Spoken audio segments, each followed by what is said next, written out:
Welcome to Saturday Morning Meeting for Suppliers, presented by 8th & Walton, the premier destination for supplier development, and sponsored in part by Dun & Bradstreet Credibility Corp., the leading provider of credit and credibility solutions for businesses. Our show aims to provide suppliers with answers to burning questions or to pose questions you didn't realize you needed to ask. Take our feature segment, for example. How do you know if your CPG campaign will be a hit or a miss in a specific market, or if your inventory is low? Annabelle Sedero of the University of Arkansas offers answers. Marie Chevrier of the Sampler app shares how suppliers can achieve an effective sampling campaign.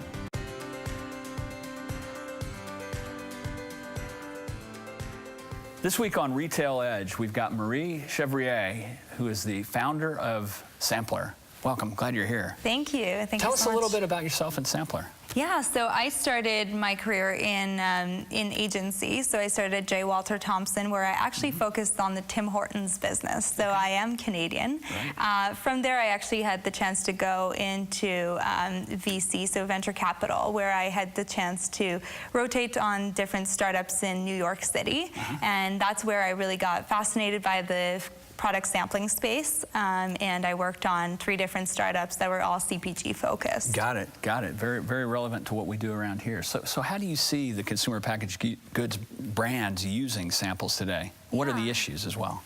Well, I think that consumer packaged good companies will use sampling to either drive loyalty with existing customers or to drive brand awareness with new potential customers. And right now, what we're seeing is, well, I kind of observed that the industry was still relying on pretty traditional sampling strategies, like in-store sampling or in-store demos, or even still in-mail sampling. Sure. There has been some experiential marketing innovation, but more and more I think that I'm trying to push consumer packaged good companies to gain a little bit more insights on their customers and who they're actually sampling to, and bringing sampling online can really do that. Because they really haven't had visibility in the past as to how effective the sampling campaigns, and what are some of the issues that can arise around typical sampling campaigns? So think about an in-store demo. Consumer comes by, picks up a sample, and walks away. You don't gain much insights on exactly how they feel about the product, if they're going to convert into sales, or even if they're going to convert into your remarketing channels to gain some more info about your product. So really moving sampling online gives us the opportunity to gain some data surrounding customers. So what are some examples of particularly effective uses of sampling campaigns that you might want to talk about? I think like any successful campaign needs to start with a target and then a way to measure. If you aren't going to be targeting your sampling strategy, or if you don't have an effective way of measuring your return on investment, then you probably shouldn't be sampling. Have you got some case studies, some examples where Sampler has really improved the situation, made it more effective part of the campaign? Yeah, so we have a product that's Facebook integrated, so that requires consumers to actually connect with their Facebook account in order to send a product sample to a friend. So that's really what makes Sampler stand apart, is we actually ask consumers to recommend a product sample to a friend and not actually get it for themselves. So using peer recommendation as a vehicle for your sampling campaign is definitely an effective way of doing product sampling. I also really like strategies that start with influencers. So thinking about bloggers that you might be able to influence, or potentially celebrities in the market or something like that. We also really like to see brands that play well with others. So if you're within a category like, let's say, wellness or baby, there's likely brands that are non-competitive that are quite complementary to your brand. And so why not team up together and use each other's audiences to cross-promote? What are the typical demographics of the customers that are compelled by sampling campaigns and samples? Who's the real customer here? So on Sampler, I'd say that about 90% of our users are women. We've seen a lot of women, especially moms, that have loved sharing products with other moms for baby or for the household. And so that would definitely be the niche market for product sampling. Have you done some things with campaigns that bundle together for example, baby focus? Yeah, so we run the Ultimate Online Baby Shower, which happens twice a year. And basically what we do is we team up different brands from, well, let's say in this case, the baby category. They're all complementary brands. They don't compete against each other. So you could have a diaper brand on Monday, and on Wednesday you might have an organic baby food.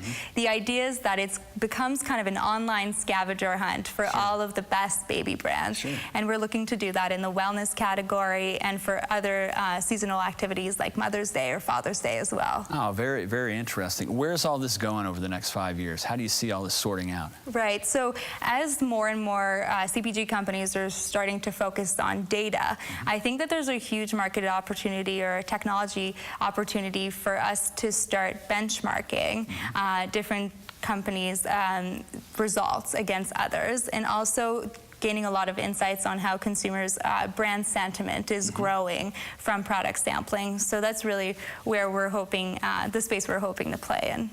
Fantastic. Have you enjoyed your trip down to Arkansas from Toronto?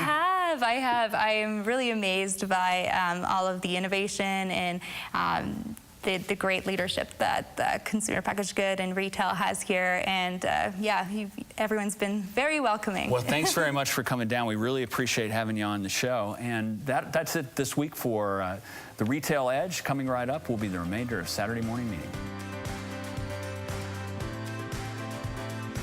Retail Solutions is the market leader helping advance reporting and analytics with Walmart suppliers around the globe.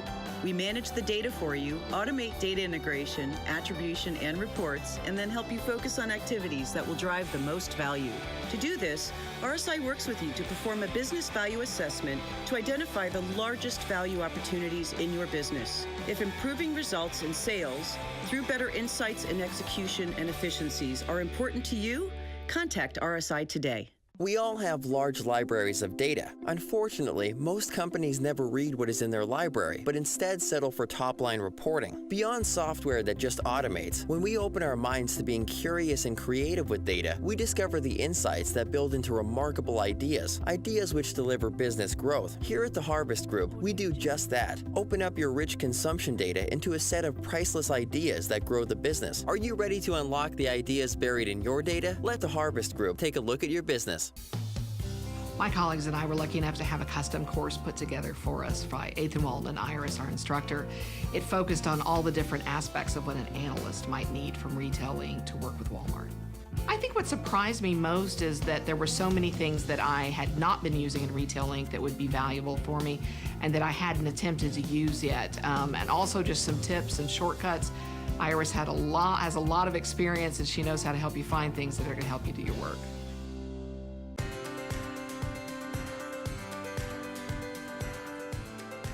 We have two main topics today: big data in supply chains and using social media data to improve forecasting. With me to share strategies on these topics is Anibal Sodero from the Supply Chain Department of Sam Walton College of Business. Welcome, Anibal. Thank you, Andy. Yeah, it's good to have you here. Glad to be here. So we're going to start with big data first. Okay, so let me provide you a definition of what big data is. Okay. It's a very specific set of processes that take place as close as possible to real time. And these processes are gathering, storing, processing, and analyzing multiple sets of data that come in different formats, both structured, data that will fit in tables, and unstructured, such as videos, pictures, and even conversations, both online and offline. Okay. And how is that big data being used in retail supply chains currently? What's happening right now? Right, so there are many differences. When you move across a retail supply chain, and here we are talking about retailers, suppliers, and the 3PLs. There are different levels of use. So a few firms have just initiated the use of big data, so they're just considering whether or not they should use. Some are in an adoption stage, which is they have made some commitments to use big data, but they're not quite still there. Okay. And at the most advanced stage are those firms that have really assimilated the use of big data and incorporated that into their processes. And have you found, I mean, it really doesn't does size really matter, or is it really more just some companies are more advanced than others? What have you really noticed in your studies? Definitely, there are many differences across firms. I wouldn't say that it is about the size, but there are some factors that are important that we need to consider. I would say that one important factor is the human capital. Because in order for you to use big data, you need to have a new set of skills. New set of training. And I can say that because we at the Walton College, we are training and we're preparing our students, right, to the job market. And they're going out to those 3PLs, to those other logistic companies? And to the retailers, right, and to the vendors with those skills that are required for people to operate in this new world that requires the use of big data. So what are the main inhibitors and facilitators of big data use in retail supply chain? Right, so the first one, of course, is the lack of skills.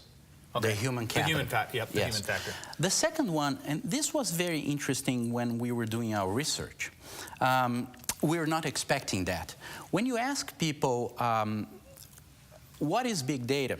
They can't tell you the concept based on the concept that I just gave you. But in reality, as you begin to ask questions and survey them and interview them, you see that actually they're thinking in terms of their ERP systems and their business intelligence. And big data is not only about that, because big data has 4 factors. The first one is the volume, so it has to do with a lot of data measured in bytes. The second one is the variety. So we talk in terms of the transactional data that comes predominantly from the ERP. But we also need to talk about environmental data that comes from videos, from weather patterns, and so on and so forth. And also the consumer perspective or the consumer data that comes from conversations, especially from social media. The third element of big data is the velocity. Has to be in real time. And finally, the veracity. Data has to be trustworthy and reliable and dependable.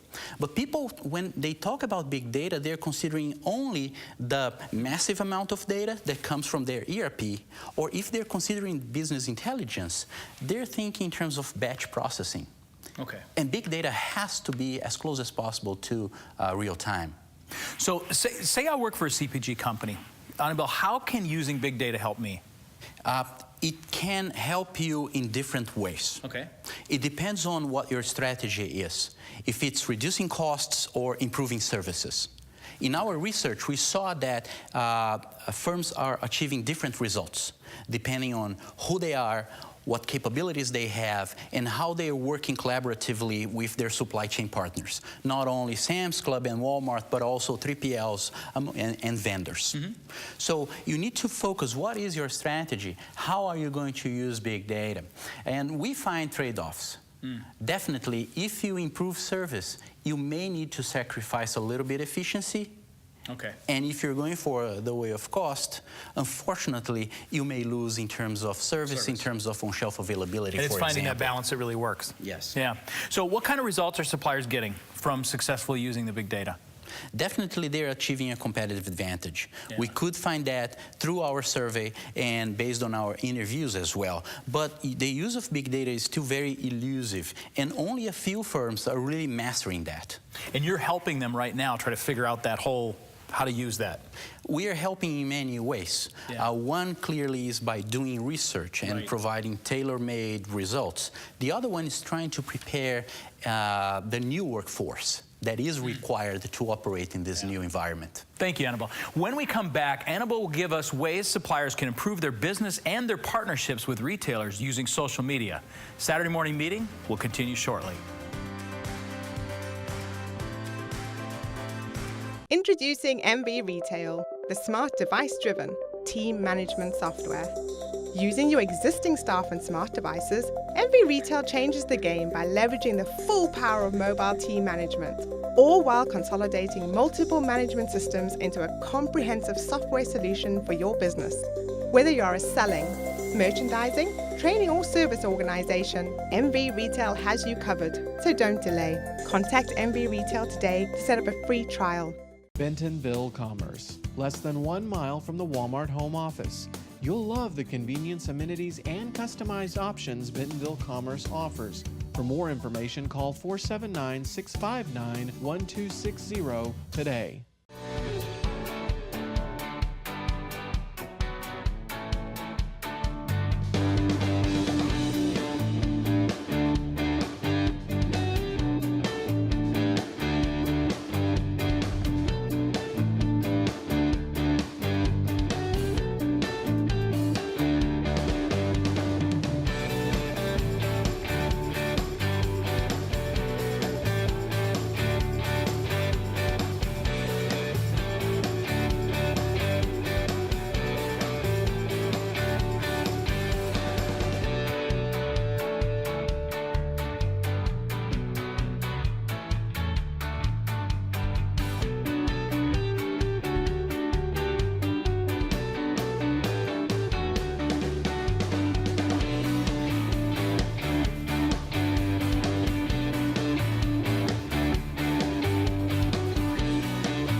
Welcome back to Saturday Morning Meeting. So social media has been a hot topic lately, but I'm sure suppliers are wondering how important it is to their businesses. So we talked about big data in the beginning, and now we're going to talk a little bit more about social media. So how can social media bring positive outcomes to Walmart, Sam's Club, and the suppliers? Okay, well, clearly it can bring in terms of brand loyalty, brand recognition, but since I am in supply chain management, I'd like to talk about that. Okay. And let me begin with an analogy. So you may remember a few years ago, Google was able to predict the outbreak of flu in this country. And that was because they were looking at searches that people were doing when they contracted the symptoms. And of course, it takes a while for you to really manifest. So people weren't necessarily going onto social media and saying, hey, I have the flu, but they were actually able to go down and kind of see what people were doing. Okay. Now, when it comes to an application for the firms here, when we look at the data, of a campaign that relies heavily on social media. Okay. And you just look on a map over time, you can see contagion patterns as well. And there is a clear reason for that. Okay. When people not only communicate through the virtual world, but also face-to-face. Right. So when you begin to connect and interact with other people, you become aware of a campaign. And then you go and you buy, and when you buy and you experience the product, you go back and you post your experience with the product. So that's why we see a diffusion, a contagion happening. It starts at the local level, at the neighborhood level, town level, city, county, and then it spreads. So you're tracking the data and kind of what's happening with the social media campaigns to try to give us an idea of how well it's working. Correct. Okay. And you can see the buzz happening and the sales happening as well. So if we can use that data before something happens, we in supply chain, we can do our job, which is to position inventory and to make inventory available at the right distribution centers and at the right stores before things happen. So supply chain is thinking that far ahead. Correct. We need to do that, right? Wow. So what's an example of a relevant social media campaign that was run by a supplier? Right. So I worked with a local supplier, and they ran a campaign that relied heavily on social media, and it was very interesting because usually when we talk about social media, we talk to people in marketing. Right. And the marketing folks were very happy because they had a sales lift of over 30%, in some cases over 40%. Okay. They were very happy. But then when you go and you look at the data, the supply chain data, then we revealed or we found some problems, some issues. Because when we have a very successful campaign and you sell a lot, then you begin to incur the risks of stocking out. Right, right. So they didn't have product available, but gladly they were able to recoup during the campaign. So towards the end of the campaign, they were able again to make inventory available. So the more you sell, and we see this over and over again in supply chain, the more you sell, you ramp up production, but once you get at the end of the campaign, you may be left with a lot of overstock. Right, exactly. A lot of companies in that. So the big data looking ahead, kind of looking at all different factors is really where you guys are moving towards and what a lot of your research is about. Correct, because big data is the enabler for multi-channel and omni-channel retailing. Now, in order for supply chains to be able to deliver the products whenever and whatever the consumers need and want, they will have to rely heavily on big data to anticipate the moves that need to be made.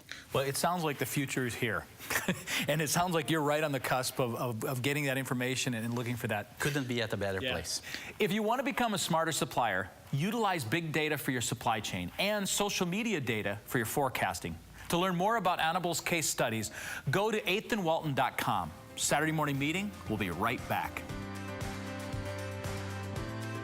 K-Stack, the leader in collaborative retail consolidation programs. We offer the supply chain expertise needed to navigate the challenges of selling products with the world's largest retailers. And we provide customers with a customizable, scalable, environmentally sustainable supply chain with the same advanced technology typically used by larger rivals. By leveling the playing field, K-Stack lowers distribution costs and increases overall margins. K-Stack, retail logistics is what we do. Bentonville Plaza, across the street from the Walmart home office. The best office location offers proximity and services like no other business complex in the area. Call 479-659-1260 today. I would recommend 8th and Walton to other suppliers because from my experience talking to other suppliers, they were even learning new ideas or just new and better business practices. Most people have little time for training, and so 8th and Walton is a perfect opportunity to send your new employees to understand the retailing system. And again, because trainers were suppliers, they know the how and the why, so they become very valuable very quickly. Are you a single parent struggling to meet your family's needs? Single Parent Scholarship Fund is here to help. Single Parent Scholarship Fund of Northwest Arkansas helps hundreds of single parents get an education. By providing scholarships and support, a brighter future is right around the corner for you and your family. We should know, in 2007, I graduated with my bachelor's degree in organizational management. Single Parent Scholarship Fund helped make my dream a reality. My kids are so proud of me, and now they declare themselves as college-bound.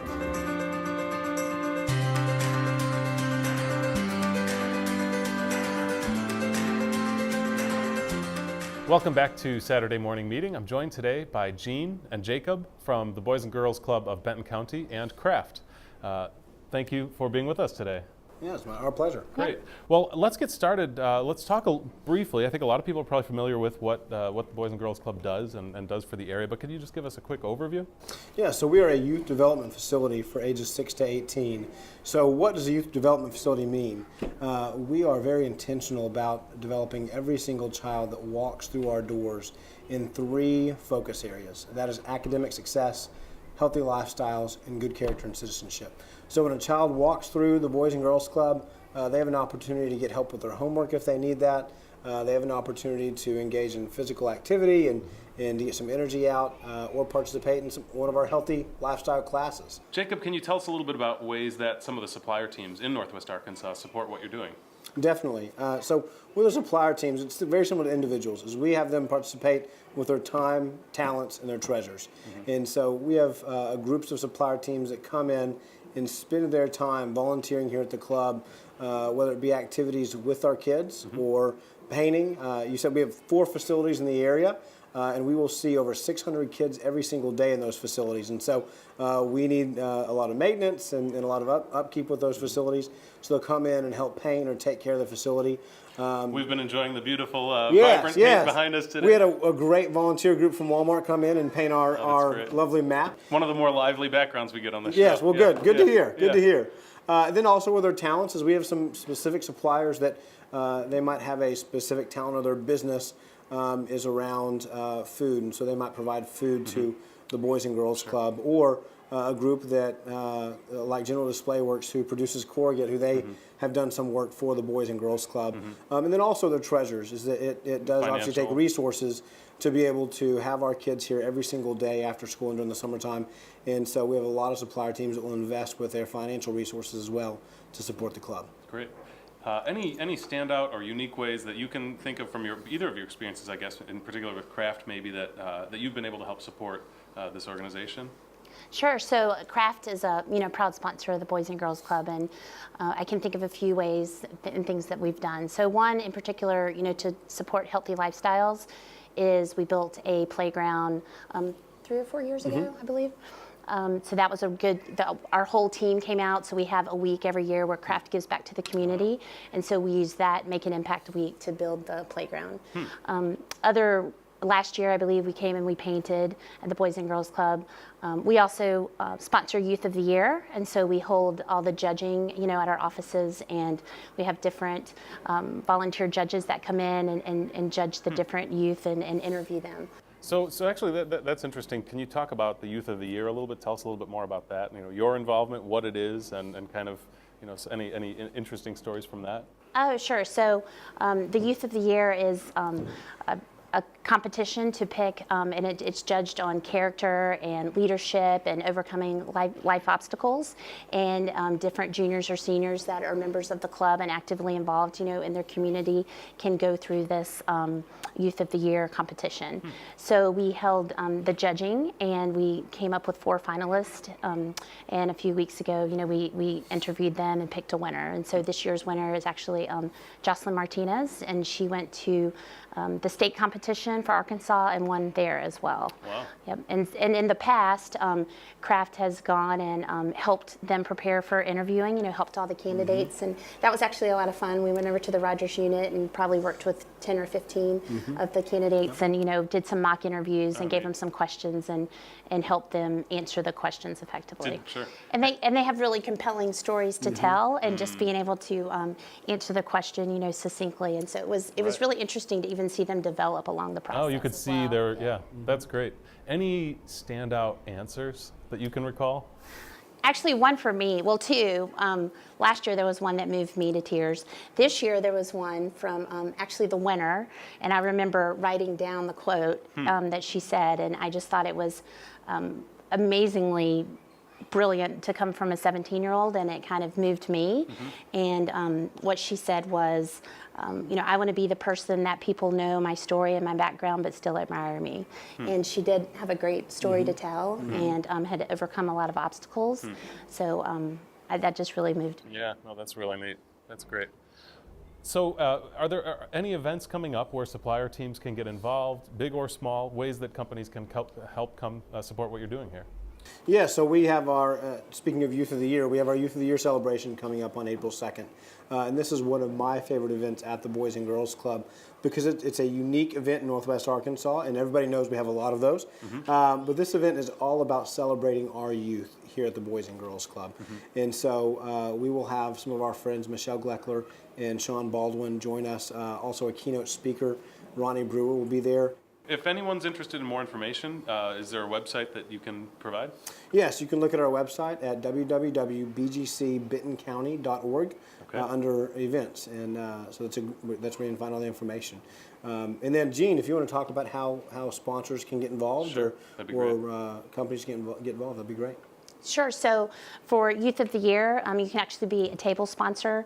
We have different levels that you can sponsor at. It is an event that's open, to the public, and you can go and register for the event at the website. But if suppliers in general want to get involved with the Boys and Girls Club, there's all different ways. You can actually, work at the club with the kids. There's maintenance that can be done, like painting, those sorts of things. You can also help with different events, planning them. I'm actually the chair of that committee, so would be welcome for drumming up some extra support. Yeah. That's good. But there's all different types of ways to give auction items, come work at the events. Well, Gene and Jacob, thank you both for joining us today, and we'll look forward to seeing you at the upcoming event and in the future. Yes, thank you very much. All right. Appreciate it. Saturday morning meeting for suppliers. We'll be back shortly. I'm Andy Shook, and from all of us at Saturday Morning Meeting, thanks for watching.